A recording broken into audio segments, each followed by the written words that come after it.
이번 고등부 수련회가 지난 2주 전에 진행됐었습니다. 특별히 이번 고등부 수련회가 진행될 때 아침마다 저희들이 학생들과 함께 꼭 하였던 것이 있습니다. 아침을 먹기 위하여서 학생들이 해야 하는 미션이 있었던 것입니다. 정해진 관역에 고무총을 쏘아서 그 점수의 합산이 가장 높은 팀부터 아침을 먹을 수 있었습니다. 저희들이 그냥 아침을 주지 않았습니다. 용서해 주십시오. 그런데 참 재미있는 사실은 똑같은 관역과 똑같은 고무총과 똑같은 거리에서 모두 총을 쏘았지만 그 결과는 다 달랐습니다. 누구는 중앙을 맞추었고 누구는 옆에를 맞추었고 그 점수와 결과가 다 다르다는 것이었습니다.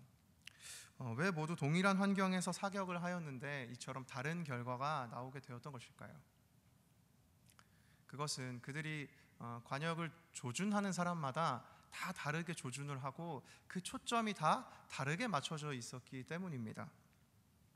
저는 설교를 준비하며 우리의 삶도 이와 같다라는 생각을 하였습니다. 동일한 시간이 주어지고 동일한 환경이 주어지고 동일한 신앙생활을 하지만 우리의 삶의 그 결과는 참 다양하게 일어나고 있기 때문입니다. 여기 계신 여러분의 삶은 그 초점이 어디에 맞추어 계십니까? 지금 여러분의 삶은 어느 곳에 그 초점이 이렇게 두어져 있습니까? 그 초점이 물질이거나 혹은 사람이거나 혹은 성공이시진 않습니까? 오늘 저는 본문을 통해 우리가 우리 삶의 초점을 어디에 두고 살아가야 하는지, 그리고 그렇게 우리의 초점을 하나님이 기뻐하시는 그 뜻에 두고 살아갈 때 하나님이 주신 그 은혜가 무엇인지를 함께 오늘 말씀을 통해 살펴보기를 원합니다. 그래서 오늘 설교를 통하여서 우리의 초점을 하나님 기뻐하신 초점에 맞추고 하나님이 허락하신 그 은혜를 누리게 되는 저와 여러분이 되시기를 예수님의 이름으로 축복합니다. 아멘. 오늘 본문은 구약의 유명한 하나님의 사람인 다윗의 이야기입니다. 오늘 본문의 이 문맥을 사실 한마디로 요약을 할 수 있습니다. 오늘 이 본문의 문맥은 사울의 몰락과 다윗의 상승이라고 정리를 할 수 있습니다. 하나님이 세우신 이스라엘 왕이었던 사울이 점점 몰락되어 가는 모습이 보여지고 하나님께서 새롭게 세우신 다윗이 점점 이스라엘의 왕으로 세워져 가는 모습이 오늘 이 18장에서 특별히 그 교차점으로 나타나는 본문인 것입니다. 특히 오늘 본문은 세 장면으로 구성되어 있습니다. 세 가지의 다른 이야기들이 연달아 나오게 되는데 그 장면마다 이 사울과 다윗의 반응이 서로 매우 달랐습니다. 이들의 모습 속에서 우리는 사울과 다윗의 삶의 초점이 그 차이로 인하여서 그들이 다른 길을 걷게 된 그 이유를 함께 살펴보기 원하는 것입니다. 오늘 본문의 첫 번째 장면은 다윗과 사울이 전쟁을 한 이후에 돌아오는 그들을 맞이하는 장면입니다. 오늘 본문 6절은 이렇게 이야기를 하죠. 무리가 돌아올 때 곧 다윗이 블레셋 사람을 죽이고 돌아올 때에. 지금 블레셋과의 전투에서 승리한 다윗이 이스라엘로 돌아오고 있는 중입니다. 여기서 말하는 블레셋과의 전투는 이 사무엘상 17장 바로 앞장의 내용을 살펴보면 다윗과 골리앗 그 유명한 싸움의 이야기가 나오거든요. 지금 여기서 말하는 이 블레셋 사람을 죽이고 그가 돌아온다는 이것은 그 골리앗과의 싸움을 이야기하고 있는 것입니다. 그런데 학자들은 또 이것이 무조건 골리앗과의 싸움만을 의미하지는 않는다고도 이야기를 합니다. 왜냐하면 사무엘상을 쭉 읽으시다 보면 16장과 17장을 읽으실 때 이해가 되지 않는 부분이 있어요. 16장에서 분명히 사울은 다윗을 알고 있었습니다. 그곳에서 다윗을 알게 돼요. 그를 궁전에 수금 타는 자로 부르거든요. 근데 17장에 가서 다윗과 골리앗이 싸운 이후에 다윗을 사울이 알아보지 못하는 장면이 나옵니다. 학자들은 이 두 가지 장을 놓고 이것이 원래 시간순으로 보면 17장이 먼저 일어난 일이라고 이야기를 합니다. 다만 이 사무엘상을 저술한 저자가 다윗이 왕으로 되는 데 있어서 좀 더 좋은 흐름이 지금 저희들 성경에 기록된 대로 16장과 17장 순서이기 때문에 이것을 그대로 두었다라고 이야기를 하고 있어요. 그러니까 어쩌면 여기에 나타난 지금 다윗이 블레셋 사람을 죽이고 돌아올 때 얘기한 이 블레셋 사람은 골리앗이 아닐 수도 있습니다. 그러나 중요한 건 그것이 어떻든 간에 골리앗이든 아니든 블레셋과의 전투에서 지금 다윗이 크게 승리를 하고 돌아오는 장면, 그것이 오늘 본문의 첫 번째 장면이라는 사실이죠. 그런데 이 전쟁의 승리를 지금 환영하는 무리들이 있었습니다. 바로 여인들이 나와서 노래하며 춤추며 악기를 가지고 이들을 환영하였던 것입니다. 그런데 이들이 이 환영을 하면서 이들이 환영했던 그 사람이 분명하게 정해져 있었습니다. 그가 누구인가? 6절을 보시면 이 여인들이 왕 사울을 환영하였다, 이렇게 지금 설명을 하고 있습니다. 즉 이 여인들은 그 누구보다도 지금 이스라엘의 왕이었던 사울이 돌아오는 그를 가장 환영을 하였던 것입니다. 우리 왕 사울이 블레셋과의 전투에서 승리를 하고 돌아오시는구나. 그들이 막 기뻐 춤추며 노래를 하며 환영을 하였던 것이죠. 근데 이 순간 이들이 불렀던 노래가 있습니다. 여러분이 다 아시는 대로 사울은 천천히요 다윗은 만만이라, 이 노래를 막 부르면서 사울을 환영하였습니다. 그런데 이 말을 들은 사울의 반응이 조금 심상치 않습니다. 우리 8절 말씀을 함께 읽어보겠습니다. 시작. 사울이 그 말에 불쾌하여 심히 노하여 이르되 다윗에게는 만만을 돌리고 내게는 천천만 돌리니 그가 더 얻을 것이 나라 말고 무엇이냐 하고. 사울은 그 말을 듣자마자 불쾌하고 심히 노했다고 합니다. 이어 나온 표현으로 보아 사울은 지금 이 노래가 마음에 들지 않았던 것이죠.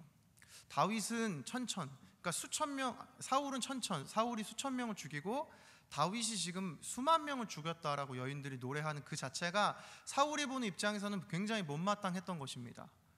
왕인 자기보다도 다윗이 훨씬 인정받는 것 같고 자기보다 다윗이 더 높임을 받는 것 같은 그 노래 때문에 사울은 지금 굉장히 불쾌해졌다는 것이죠. 그런데 이 시대 사실 이들이 노래하였던 사울은 천천히고 다윗은 만만이다라는 노래는 사실 그 둘을 비교하는 노래가 아닙니다. 그냥 이 둘, 사울과 다윗이 큰 승리를 거두었다, 이런 의미를 가진 이때 당시에 사용된 노래이지, 이것이 이 표현대로 사울 당신이 수천 명 죽이고 다윗이 수만 명을 죽인 이 차이 때문에 다윗이 훨씬 위대합니다, 이런 의미의 노래가 아니었던 것이죠. 그런데 사울은 지금 그 노래를 듣고 불쾌하고 심히 노했다는 것입니다. 그리고 그렇게 반응한 사울이 9절에서 그 결과가 다음과 같습니다. 그날 후로 사울이 다윗을 주목하였더라. 여인들의 노래를 오해하여 들은 사울은 이 일로 인하여서 다윗을 주목하기 시작했습니다. 여기에 사용된 이 주목하다라는 단어는 질투와 시기와 의심을 가지고 한 사람을 끊임없이 지켜보는 것, 그것이 여기에 사용된 이 단어입니다. 그러므로 사울은 이 일로 인하여서 지금 다윗을 질투의 눈으로 바라보게 된 것입니다. 그 이유가 무엇입니까? 왜 사울이 지금 다윗을 질투의 눈으로 바라보게 되었습니까? 그건 지금 사울이 전쟁에서 돌아오는 가운데 자신을 환영하는 여인들의 노랫소리를 듣고 민감하게 그 노래에 반응하기 시작했기 때문에 그 일로 인하여서 지금 사울이 다윗을 질투하기 시작하였던 것입니다. 여인들이 자신을 환영하는 그 태도에 그저 그냥 환영해 주는구나 지나갈 수도 있었지만 그 태도에 지금 아주 민감하게 사울이 반응을 하고 있는 것이죠. 첫 번째 장면에서 사울은 이처럼 자신을 환영하는 여인들을 향하여서 매우 민감한 모습을 보여주고 있습니다. 그런데 동일한 상황을 다윗의 입장에서 살펴보면 다윗은 사울과 좀 다릅니다. 첫 번째 장면인 이 전쟁 가운데 환영하는 여인들의 장면 속에서 다윗은 사실 등장하지 않습니다. 다윗은 함께 돌아온 것 같습니다. 왜냐하면 함께 찬양을 하였기 때문에 그가 사울과 함께 돌아왔지만 다윗은 여인들의 어떠한 노랫소리나 그들의 환영에도 전혀 미동도 하지 않고 그 마음이 흔들리지 않는 것 같았습니다. 그래서 성경이 그 다윗에 대해서 여기에 저술해 놓지 않고 있는 것이죠. 그래서 지금 다윗은 사울과 전혀 다르게 이 여인들의 환영과 이 여인들의 모습에 크게 반응하지 않고 있다는 것을 첫 장면을 통하여서 우리가 살펴볼 수 있습니다. 본문의 두 번째 장면이 이후에 등장합니다. 그 이튿날 일어난 일인데 궁전에서 벌어지는 장면입니다. 하나님이 부리시는 악령이 사울에게 힘있게 내렸습니다. 그러자 사울이 그 궁전에서 막 떠들면서 정신없이 떠들어대기 시작을 했습니다. 그런 사울을 위해서 다윗이 수금을 타기 시작합니다. 그는 궁전에서 사울이 악령에게 흔들릴 때마다 수금을 타는 역할을 감당하고 있었기 때문입니다. 근데 그 다윗의 모습을 본 사울이 또 하나의 행동을 하게 됩니다. 그것은 다윗을 내가 벽에 박아버려야겠다. 이것은 그가 가지고 있던 창을 던져서 다윗을 죽여버려야겠다. 이와 같은 말과 동일합니다. 이것은 바로 이전에 일어난 그 첫 번째 장면에서 사울이 시기와 질투의 눈으로 다윗을 바라보기 시작하면서부터 이 두 번째 장면, 곧 궁전에서 다윗을 보게 된 그 순간 그를 죽여야겠다는 마음이 들기 시작하였던 것입니다. 그래서 사울은 손에 들고 있던 창을 들어서 다윗에게 던졌습니다. 한 번도 아니라 두 번이나 다윗을 향해서 던졌던 것이죠. 사울은 왜 지금 수금을 타고 있던, 그것도 자신을 위해 수금 타던 그 다윗에게 창을 던졌습니까? 그것은 지금 사울이 다윗을 주목하기 시작했기 때문입니다. 다윗에게 민감하게 반응하기 시작했기 때문이에요. 저 녀석이 무언가 있구나. 저 녀석이 나를 넘어서서 이 나라를 차지해버리는 것이 아닌가? 다윗에 대하여 사울이 지금 민감하게 반응을 하기 시작한 것입니다. 그래서 그를 제거하고 없애버려야겠다. 이 마음에 사울이 지금 창을 던질 수 있었던 것이죠. 이처럼 사울의 초점은 지금 이 두 번째 장면에서도 다윗을 향해 있다는 것을 우리는 알 수 있습니다. 그런데 이 두 번째 장면도 다윗의 시각으로 바라보면 사울과는 좀 다릅니다. 두 번째 장면에서 사울이 악령이 내려서 미친 사람처럼 떠들어댈 때 다윗이 수금을 타는 모습을 성경이 이렇게 이야기를 합니다. 평일과 같이, 다윗이 평일과 똑같이 다른 것 하나 없이 수금을 탔다고 이야기를 하고 있습니다. 다윗이 이날 평일과 다르게 수금을 탈 수 있었던 그 이유가 무엇일까요? 아니요, 평일과 같이 다윗이 수금을 타기가 쉬웠을까요? 저는 말씀을 묵상하면서 그게 쉬울 것만 같지 않았다라는 생각이 들었습니다. 왜냐하면 그 전날 사울과 함께 다윗이 전쟁에서 돌아올 때 그 환영하던 여인들을 보고 사울이 반응하는 것을 다윗이 보았을까요? 보지 않았을까요? 다윗도 그 자리에 분명히 있었던 것이거든요. 사울이 그 자리에서 불쾌해하고 분노해하던 그 모습을 다윗도 분명히 보았을 것입니다. 그런데 그가 그 다음날 사울 앞에서 평일과 똑같이 수금을 탈 수 있었다는 이 자체가 다윗에게는 굉장한 신뢰의 모습인 것이죠. 그런데 이 사울을 향한 이 다윗이 평소처럼 주어진 사명을 잘 감당하고 있는 이때 사울이 그에게 창을 던졌고 다윗이 두 번이나 피했습니다. 이 두 번을 피했다는 표현도 굉장히 독특한 표현입니다. 저라면, 여러분 중에 지금 저에게 누군가 무엇을 던지신다면 한 번만 던지셔도 저는 여기서 뛰어내려갔을 것입니다. 그런데 다윗은 두 번이나 창을 피했다고 말하는 것이죠. 정확하게 우리는 알 수 없지만 추측은 해볼 수 있습니다. 한 번 던졌을지라도 다윗은 악령을 쫓아내기 위해서 수금을 탔을지도 모릅니다. 알 수 없지만, 그러나 그가 두 번이나 창을 피했다는 그 표현을 통하여서 적어도 다윗은 한 번 사울이 창을 던졌을 때 도망가지 않았다는 것을 알 수 있죠. 즉 다윗은 지금 사울처럼 한 번 더 자신의 그 어려움을 참아내고 지금 그 자리에 자신의 사명을 묵묵히 감당했다는 것을 알 수 있습니다. 다윗은 두 번째 장면에서도 사울이 자신에게 민감하게 반응하는 것처럼 자신도 사울에게 그렇게 민감하게 반응하지 않았습니다. 어쩌면 오히려 더 민감하게 반응해야 하는 것은 다윗이었음에도 불구하고 이 두 번째 장면에서도 다윗은 그저 묵묵히 자기에게 주어진 수금 타는 일만 하였고 던지는 창만 피한 것 외에는 그 어떠한 것도 성경에 기록을 하고 있지 않습니다. 따라서 다윗은 이 두 번째 장면에서도 그가 크게 반응을 하고 있지 않고 민감하게 상황 가운데 반응하지 않고 있다는 것을 알 수 있습니다. 이어 나오는 마지막 장면은 사울이 궁전에서 더 이상 다윗과 함께 할 수 없겠다, 너는 그래서 다시 전쟁터로 가라, 그를 천부장으로 보내는 장면입니다. 이것은 그냥 다윗을 보기 싫어서 보낸 것이 아니라 이 다윗이 전쟁에 나가서 전쟁을 하다 보면 분명히 죽을 확률이 높을 것이다, 얘가 전쟁에 나가서 죽었으면 좋겠다, 그런 마음으로 그를 지금 천부장이라는 위치로 옮겨서 보낸 것입니다. 그런데 15절을 보면 다윗이 그 자리에 갔음에도 그가 지혜롭게 행하는 것을 보고 사울이 두려워하기 시작했다라고 성경이 말합니다. 이것은 다윗이 전쟁을 할 때마다 큰 승리를 거뒀다는 것을 의미합니다. 자, 사울은 자신의 계획과는 다르게 다윗이 죽지 않고 계속해서 성공해 나아가고 그 자리 가운데 충실히 행하는 것을 보면서 그 다윗을 무서워하기 시작했다는 것입니다. 이 장면에서 우리는 앞서 말씀드린 사울의 몰락과 다윗의 상승을 선명하게 발견할 수 있습니다. 사울은 지금 다윗을 두려워하기 시작했습니다. 그에게 민감하게 반응하였고 그를 민감하게 주시하였지만 지금 사울은 다윗이 점점 더 하나님이 함께 하심으로 그가 큰 지혜 가운데 나아갈 때, 큰 승리 가운데 있을 때 그를 점점 더 두려워하기 시작했다는 것입니다.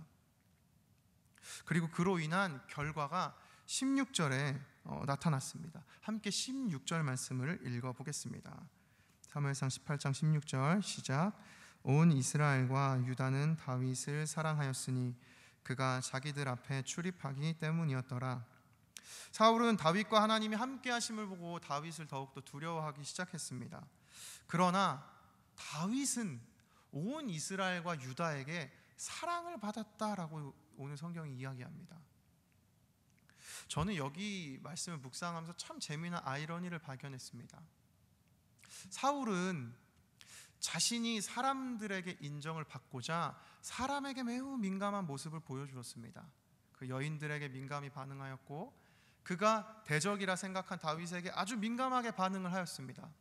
그런데 그 결과가 무엇인가? 사울은 사람에게 민감하게 반응하였음에도 불구하고 자신이 주목하였던 다윗을 두려워하는 존재가 되었고, 다윗은 그에게 전혀 민감하게 반응하지 않았음에도 불구하고 온 이스라엘과 유다에게 오히려 그가 사랑을 받는 존재가 되었다는 사실입니다. 저는 이 말씀을 묵상하면서 이것이 참 재미있다라는 생각이 들었습니다. 이 얼마나 아이러니한 일입니까? 사람을 신경 쓰던 사울은 결국 사람을 두려워하게 되었고, 전혀 미동도 하지 않고 묵묵히 자기에게 맡겨진 사명을 감당하던 다윗은 오히려 온 유대와 이스라엘에게 사랑을 받게 된 이와 같은 사실이 오늘 이 본문 가운데 선명하게 드러나게 되었던 것입니다. 지금까지 살펴본 이 두 사람의 모습을 통하여서 우리는 사울과 다윗의 차이를 발견할 수 있습니다. 그것은 두 사람의 인생의 초점이 다르다는 것입니다. 사울의 인생의 초점은 누구였습니까? 사울의 인생의 초점은 무엇이었습니까? 그것을 선명하게 보여주는 성경 말씀이 있습니다. 우리 성경 앞쪽을 찾아서 함께 읽기 원하는데요. 사무엘상 15장 24절. 사무엘상 15장 24절 말씀을 함께 읽겠습니다. 사무엘상 15장 24절 시작. 사울이 사무엘에게 이르되 내가 범죄하였나이다. 내가 여호와의 명령과 당신의 말씀을 어긴 것은 내가 백성을 두려워하여 그들의 말을 청종하였음이니이다. 이 장면은 다 아시는 내용으로 사울이 하나님께서 사울에게 명령하신 것이 있었습니다. 이 아말렉 족속을 너가 가서 다 진멸해라. 하나도 남김없이 그들이 가진 모든 것조차 다 죽여라. 근데 사울이 그때 다 죽이지 않고 살려서 데리고 왔던 것들이 있습니다.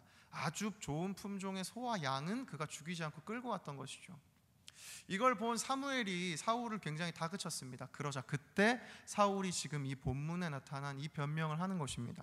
내가 여호와의 명령과 당신 말씀 어긴 것이 있는데 그 이유가 뭐냐 하면 내가 백성을 두려워하여 그들의 말을 청종하였기 때문입니다.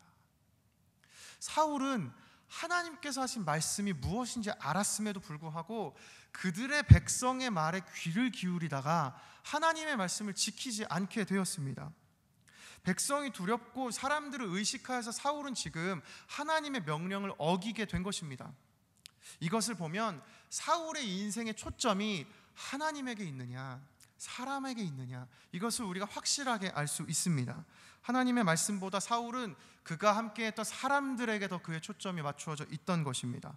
따라서 사울은 하나님보다 사람을 더 두려워했습니다. 이로 인해 사울은 하나님의 말씀을 버리게 되었던 것이죠. 그러나 다윗은 이와 달랐습니다.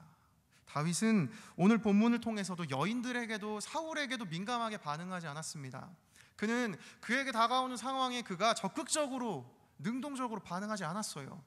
오늘 본문 가운데 다윗의 부분만 읽어보시면 그는 정말 최소한의 행동만 합니다. 그저 자신에게 맡겨진 사명을 감당하고 창이 날라오면 피할 뿐이고 시키는 게 있으면 하는 것 외에는 그가 특별하게 반응한 것이 없어요. 그러나 다윗이 민감하게 반응하는 것이 있었습니다. 다시 한번 성경을 뒤로 넘기셔서 사무엘상 24장 6절을 함께 저희가 찾아보겠습니다. 사무엘상 24장 6절.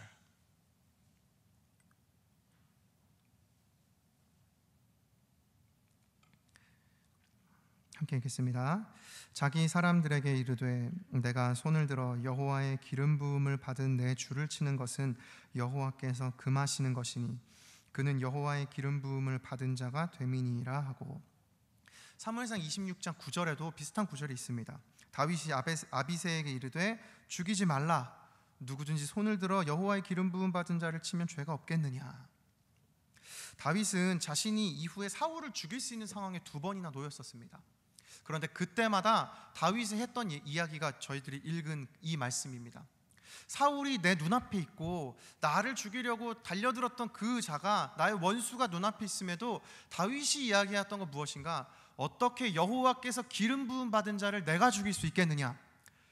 그의 부하가 그를 죽이려고 하자 아주 그를 적극적으로 막아서면서 결코 그렇게 해서는 안 된다. 왜냐하면 사울은 여호와께서 기름 부음 받은 자라는 것입니다. 다윗이 지금 민감하게 반응하고 있는 것이 무엇입니까? 다윗은 지금 여호와 하나님에게 민감하게 반응을 하고 있습니다. 하나님이 기름 부음 하신 그 사람이 하나님께서 주신 그 능력이 여전히 있다라고 믿는 그 믿음 자체가 다윗에게는 지금 그 하나님이 인정하는 모습이기 때문입니다. 사울보다 다윗은 하나님을 훨씬 더 두려워하였습니다. 만약에 다윗에게 사울이 훨씬 더 큰 두려움의 존재였다면 그가 죽일 수 있는 그 기회는 절호의 찬스였습니다. 그러나 다윗은 그렇게 하지 않았어요. 왜냐하면 그에게는 그 사울보다 하나님이 더 두려운 존재였기 때문입니다. 따라서 우리는 이 말씀을 통해서 다윗의 초점이 어디 있었는가? 하나님에게 있었다는 사실을 우리가 알 수 있습니다. 그리고 이를 이후에 사도행전에서 사도 바울이 내 마음에 합한 사람이라고 하나님께서 말씀하신 그 사람이 바로 다윗이다, 이렇게 이야기를 하는 것입니다. 이처럼 사울과 다윗은 그 인생의 초점이 달랐습니다. 사람에게 초점이 맞춰져 있던 사울과 하나님에게 맞춰져 있던 이 다윗은 그 인생의 결과가 달랐습니다. 그 차이가 엄청난 결과를 가져온 것입니다. 사울은 하나님께 마침내 버림을 받게 되었고 다윗은 하나님께 선택되어 이스라엘의 왕이 되었습니다. 여기서 우리는 오늘 본문이 던지는 메시지를 깨달을 수 있습니다.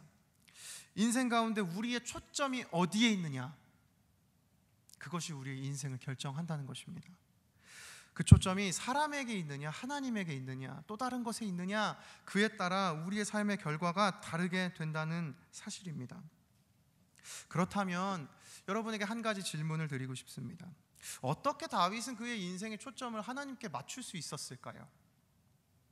어떻게 그가 그의 인생 가운데 그의 시선을 끊임없이 하나님께 고정할 수 있었을까요? 그것은 다윗이 골리앗과 싸우기 전에 사울 왕에게 했었던 말이 있습니다. 그 말을 읽어보면 아마도 다윗이 이 마음으로 살아갔기 때문이구나, 이것을 발견할 수 있습니다. 사무엘상 17장 37절을 제가 읽어드리겠습니다.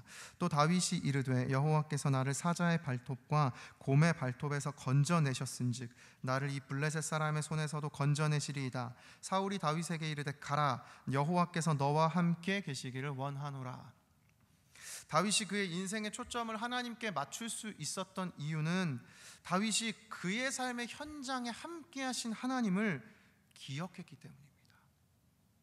다윗은 사울에게 이렇게 이야기합니다. 내가 골리앗과 싸우러 나가는 것이 두렵지가 않습니다. 왜냐하면 내가 내 양을 지킬 때 곰도 때려잡고 사자도 때려잡을 때마다 하나님이 나를 그 가운데서 건져내 주셨기 때문입니다. 다윗은 실제로 곰과 사자를 때려잡은 건 자기란 말입니다. 하나님은 눈에 보이지 않지만 그가 사울에게 이야기하는 고백은 무엇인가 하면 자신의 인생 가운데 자신을 위험 가운데서 건져내 주신 분이 하나님이시라는 것입니다. 그는 그 믿음이 있었습니다. 자신의 인생 가운데 나와 함께 하시는 하나님을 기억하는 그 삶, 그것이 다윗이 지금 이 말씀을 통해서 우리가 깨달을 수 있는 것입니다. 하나님을 기억하는 것은 실로 중요합니다.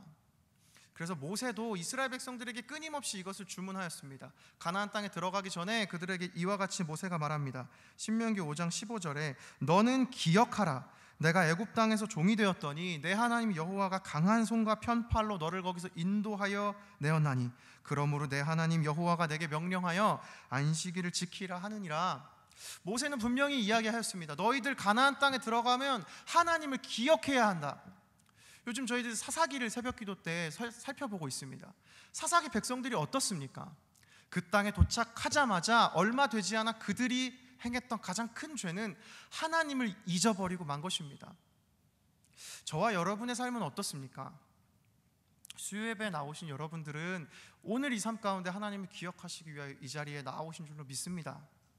그런데 때로는 저희들도 하루의 삶, 또 하루의 삶을 살다 보면 나의 삶 가운데 하나님은 잊혀져 가고 나만 남는 하루들이 굉장히 많은 것 같습니다. 여러분은 그러시지 않습니까? 저는 적어도 그렇습니다. 신앙생활을 해나가는 과정 가운데 하나님이 더욱더 기억되어져 가는 것이 아니라 내가 더 많이 기억되어지고 하나님이 자꾸 잊혀져 간다는 것입니다. 그러나 다윗은 달랐습니다. 다윗은 그의 인생 가운데 어떠한 순간에도 하나님이 함께 하시다는 것을 기억하였습니다.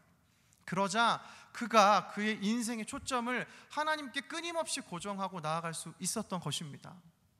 그런데 이와 같은 삶은 사실 다윗이 오늘 본문에서 전혀 감정이 드러나지 않기 때문에 다윗은 위대하니까 가능하겠지 하지만 실제로 다윗도 이와 같은 삶을 사는 것이 굉장히 그에게 어려운 일이었습니다. 수많은 시편을 살펴보시면 다윗이 고통스러워하는 모습들이 많이 등장을 하고 또 사무엘상 20장 1절을 보면 그가 사랑하는 요나단에게 이와 같이 푸념을 하게 됩니다. 다윗이 라마 나요스에서 도망하여 요나단에게 이르되 내가 무엇을 하였으며 내 죄악이 무엇이며 내 아버지 앞에서 내 죄가 무엇이기에 그가 도대체 내 생명을 찾느냐. 다윗도 사울에게 쫓김받는 삶을 살아가면서 그 삶 가운데 하나님께 초점을 맞추고 살아가는 삶이 그는 매우 힘든 일이었습니다. 요나단은 붙들고 이야기하는 것입니다. 내가 잘못한 것이 무엇이 있느냐? 내가 도대체 죄가 무엇이 있느냐? 그러나 그럼에도 불구하고 오늘 다윗은 사울이 자신을 위협하는 순간에도 그에게 어떠한 반격도 하지 않았습니다. 그에게 어떠한 반응도 하지 않았습니다. 왜냐하면 그의 초점은 사울에게 있는 것이 아니라 그와 함께 하시는 하나님에게 있었기 때문입니다. 하나님을 기억하며 하나님께 초점을 맞추며 살아가는 인생은 쉽지 않습니다. 그러나 그 길을 걸어가면 반드시 하나님이 다윗과 함께 계셨던 것처럼 우리의 삶에도 하나님이 함께 하실 줄로 믿습니다. 다윗과 함께 하신 그 하나님, 다윗에게 오늘 14절에서 그와 함께 계시니라 하나님이 말씀하신 이후에 다윗이 누렸던 은혜가 무엇입니까? 온 이스라엘과 유다가 그를 사랑하였다는 그 은혜를 그가 누리게 되었습니다. 하나님께 초점을 맞춘 그 인생이 되면 우리가 누릴 수 있는 은혜가 무엇인가? 하나님이 우리를 사랑하시고 우리와 함께하는 사람들도 우리를 사랑한다는 사실입니다. 사람에게 사랑받고자 그 사람에게 초점을 맞추고 살다가 보면 그 삶이 끝이 사랑받는 삶이 아닙니다. 오늘 사울이 그렇지 않았습니까? 자신이 그 사람들에게 사랑을 받고자, 내가 이 명예를 지키고자, 내가 계속 왕이 되고자 사람들에게 끊임없이 민감했던 사울은 결국에 다윗을 두려워하는 존재로 몰락해버리고 말았습니다. 그러나 다윗은 그의 아랑곳하지 않고 그의 인생이 변화되고 그의 보직이 변화되고 그의 삶에 어려운 상황이 오더라도 하나님께 초점을 맞추고 나아갈 때 하나님이 그와 함께 계심으로 하나님이 사랑하시고 온 이스라엘과 유다가 사랑하시는 그 은혜를 누릴 수 있게 되었다는 것입니다. 저는 이 은혜가 여러분과 제가 경험할 수 있는 은혜가 되기를 원합니다. 인생을 살아가시는 순간에 여러분의 삶은 지금 어디에 초점이 맞추어져 계십니까? 성공에 맞추어져 계십니까? 내 자녀를 잘 양육하겠다, 내 자녀에게만 맞추어져 계십니까? 아니면 나의 직장에만 맞추어져 계십니까? 아니면 교회에서 내가 헌신하는 그 헌신에만 맞추어져 계십니까? 다른 초점이 아니라 우리의 삶의 초점이 오늘 다윗처럼 하나님에게 맞추어지는 인생이 되기를 소망합니다. 그 인생을 살아가실 때 오늘 다윗에게 주셨던 이 은혜가 우리의 인생 가운데에도 경험될 줄로 믿습니다. 이 은혜를 누리시고 그리하여서 이 삶이, 저와 여러분의 삶이 하나님이 기뻐하시는 그곳에 초점을 맞추고 하나님 뜻대로 순종하며 살아가는 그 믿음의 삶이 되기를 예수님의 이름으로 축복합니다. 함께 기도하시겠습니다.